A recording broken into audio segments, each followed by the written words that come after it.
Hello and welcome to the first of what I hope is a series of conversations with alumni. We'll be exploring memories, experiences of Ashford School and how they have fed into and impacted our career paths so far. My name is Hannah Strasberg. I have just recently joined the school. I am in a role in the Alumni and Development Office at Ashford School now. And I am also an alumni myself. So I left the school in 2005. And back then I was known as Hannah Billcliffe. But strangely, a lot of people referred to me as Bill, like even the teachers did. Nice. I know, it's quite like I was hoping it might carry on into when I went to university, but it didn't really stick. So yeah, hello to anybody who's watching this who I know or used to know. I'm really excited to reconnect. And it's great to be back here at the school. Today, I am having a conversation, a lovely chat with Wendy Mathews. I think you left the school in 1991, wasn't it? Yes, I was there from 84 to 91. And when I was there, I was Wendy White. Wendy White, yeah. And I guess my nickname, I've no idea why I was Shend. I don't even know. I don't even know where that came from, but it was Shend. And I've still got a couple of friends that will refer. Yeah, Shend, I wonder where that originates from. That's a lovely. Or, yeah. We'll have to find out. Shazwend.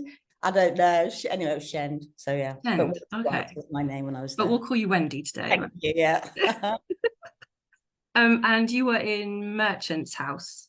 I was, yeah. I was in Merchant's House, and I didn't live in Ashford. I lived sort of between Marden and Staplehurst. So I used to get the train to school every day, which I think took about 35 minutes. Then there's a lot of us that used to get on that train line, Marden, Staplehurst, Headcorn, Pluckley. Oh yeah, I know that line very well. We always used to get off and then walk up East Hill in our stripy blazers to get to school. Oh my gosh, and you had to do the same because a couple of weeks ago you and Sam, your best friend Sam, came to visit, didn't you, at the school? We did. I have not been back to Ashford since the very last Founders Day after our A levels in 1991. So I haven't done that walk in a long time, or the train journey. So it was great. Yeah, we had a lovely trip down memory lane. Thank you. Yeah, I should have given you some blazers to borrow as well, or something. Exactly. I was so glad to see the blazer is still there, even if it's just worn by the girls, because it's really, really iconic. It really is iconic. And I think it's in 2025. I think I said it's going to be the 100-year anniversary of the blazer.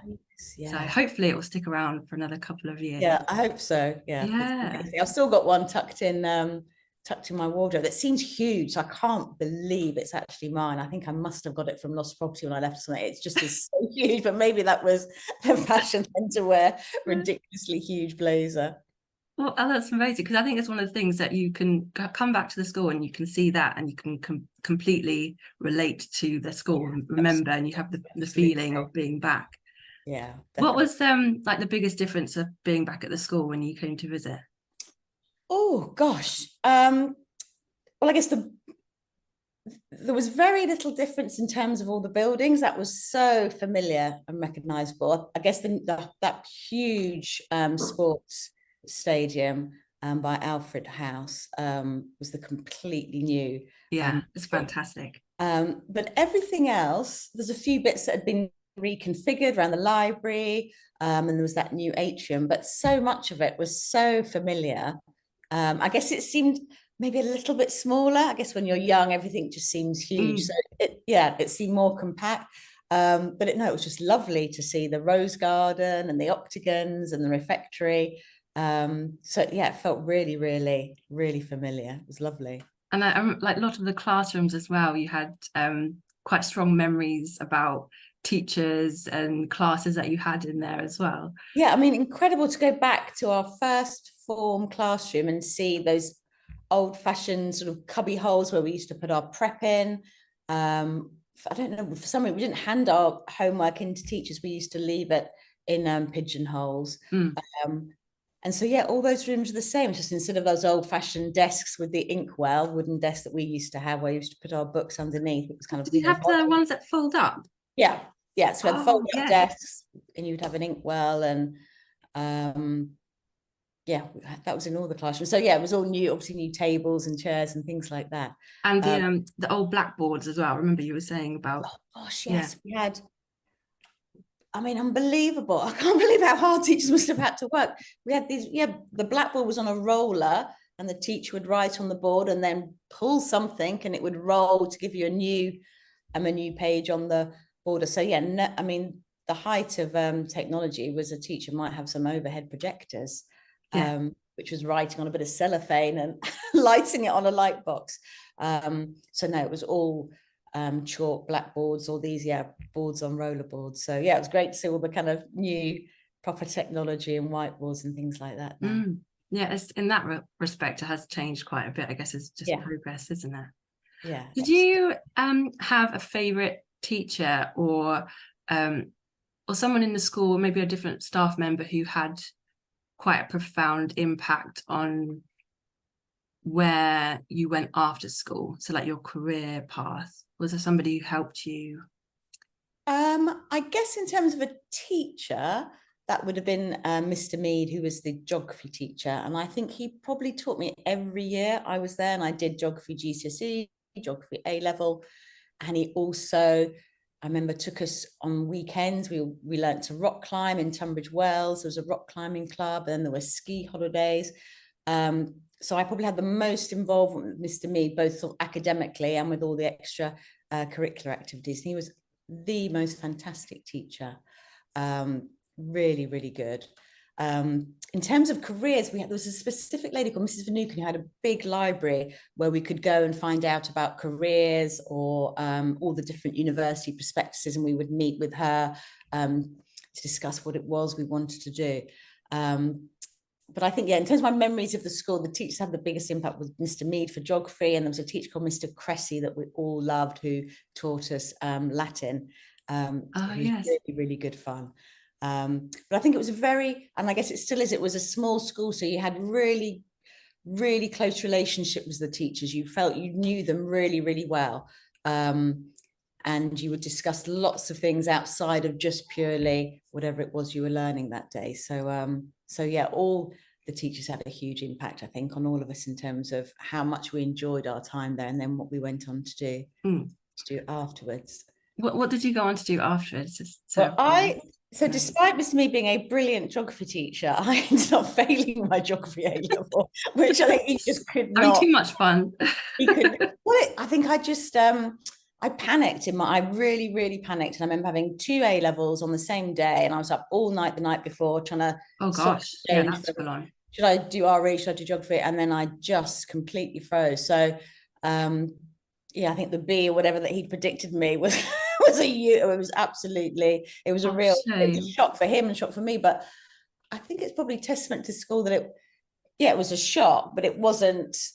Oh my gosh, this is the most awful. It wasn't the end of the world. There are other options. It was absolutely. It was just retake, go traveling around India with another girl from Ashford School, and then maybe think about. And in that year, I just thought about doing a different degree at university. So yeah. Did you? Oh, so how did you change? So what did you think you were going to do, and then what did you end up studying?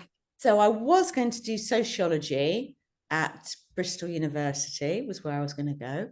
And then I had my year out, and I think in that year gave me the time to think about what it was I wanted to perhaps do as a career. And at school, we had work experience week, I think maybe in year 12, and I'd had an amazing week at an advertising agency. And I knew that I wanted to carry on and work for an advertising agency. So I thought maybe I should do a degree that was more geared directly in terms of working in marketing and advertising. So rather than doing sociology, I went on to do a marketing degree. That was one of those 4-year sandwich degrees. So I then worked in my year out. So I think I just decided I needed to do something that was more career focused. So yeah, I always say to my kids and kids that I teach that things happen for a reason. And actually, I don't know where sociology would have got me, somewhere brilliant maybe, but actually failing my geography and then deciding to do a different degree got me where I did want to go. So it worked out for the best in the end. So it does work out, doesn't it? yeah, I'm a strong believer not of the be that. and end all. Yeah, it happens for a reason. Yeah, absolutely. So you had then this sparkling career in advertising following uni. So I went to uni for 4 years, and then I started work for a sort of communications agency. And this was just at the beginning of the World Wide Web and the internet. So it then became an internet design agency. So it was super, super exciting being in an industry that was just beginning and being really, really innovative. And then from there, I then went to work at an advertising agency in Covent Garden. And I did that until, I then stopped working for a few years once I had 2 children, etc. So amazing. It was an amazing industry and exciting business to be. What a time to be a part of that. Yeah, it was really transition, really and to be a part of that innovation as well. Yeah, and I think now for kids leaving school now or leaving university, to be part of an industry, so maybe something to do with AI or sustainable energy, something that is really innovative and new, is a really, really exciting thing to be a part of, and offers huge opportunities if you're young and enthusiastic and ambitious to really explore lots of different avenues. So you don't necessarily have to put yourself or pigeonhole yourself in one particular part.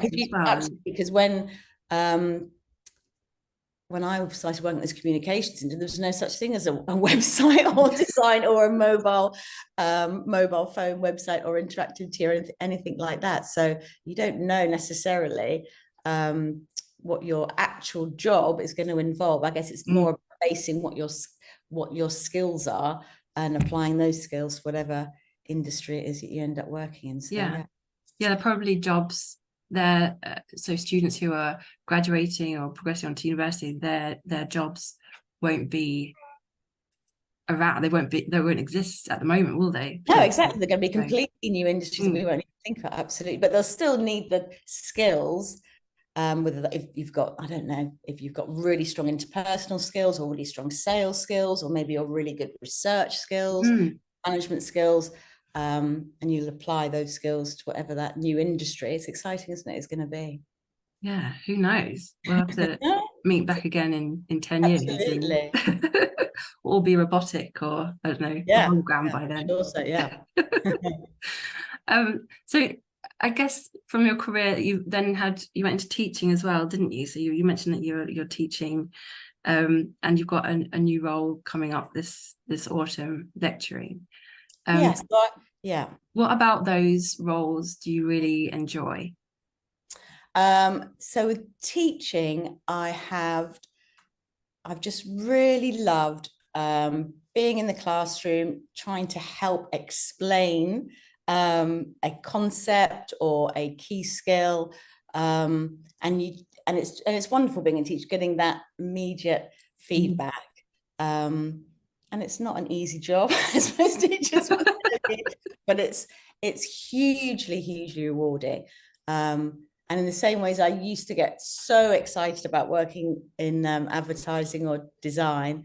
You still have that level of excitement about teaching and helping somebody achieve their potential in completely different industry, but still requiring a lot of the same skills. So being able to communicate, being able to work as a team, having good interpersonal relations with people. So I did a PGC in primary, but actually ended up working for 7 years as a secondary school teacher. And then now I'm going to go and work in a university. So it's amazing. And are you channeling your inner Mr. Mead, like you're kind of channeling? Exactly. trying to. We'll see. It's amazing. Kind of, it's gone full circle. Like having that really nice, like really vivid memories of your teachers and being in the classroom, and then now you've kind of had your career and it's progressed into helping others in their careers as well. And I think it's probably testament to how great the teachers were that of the close friends from Ashford that I've kept in touch with, I mean, all the three of us have all gone into teaching. One went in straight away from university, and like me, my other friend has kind of come into it after a career in banking. So yeah, it's I think it's just testament to what a great teaching environment we kind of witnessed at Ashford School.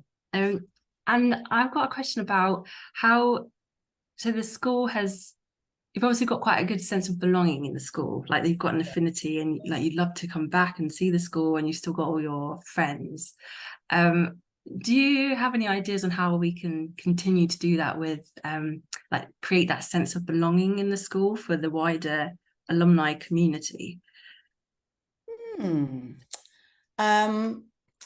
So I guess it's about keeping those connections sort of formal and informal, isn't it? So I've kept in contact with people on a personal level, but I guess the school can kind of help in some ways kind of formalize that, I guess, by having different events or activities that alumni might get involved with, either with current students or amongst themselves as a cohort.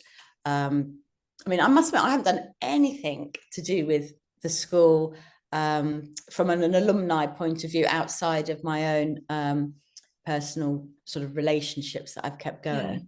And I guess it's such a great asset to have been part of a school like Ashford, to be able to use that alumni network or community to support people at different stages of their life, kind of beyond Ashford, and whether or not that's while you're still there in terms of work experience, helping with interview technique, things like that. But then as people's careers progress, and tapping into that network of support would be, a really fantastic thing to do. And whether that's I don't know, kind of sporting events that people can take part in, or an annual event that people can just drop into.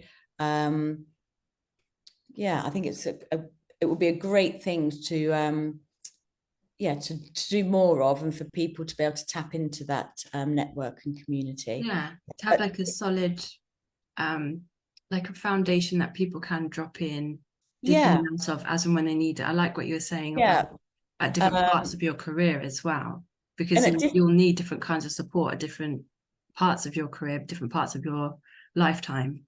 Absolutely. And actually, maybe when you're in your 20s, you're so busy and doing all these exciting things or traveling that it might not be something that you feel you need. But actually, as you get older, you might or also you might feel that you've now got time to be able to support other people that are younger or just leaving the school and things like that. So I think it would be it's totally true. I think that's why I kind of gravitated back as well. I think you get to a point where actually you appreciate that community, you appreciate that your roots and where you came from. Time to appreciate it. Absolutely.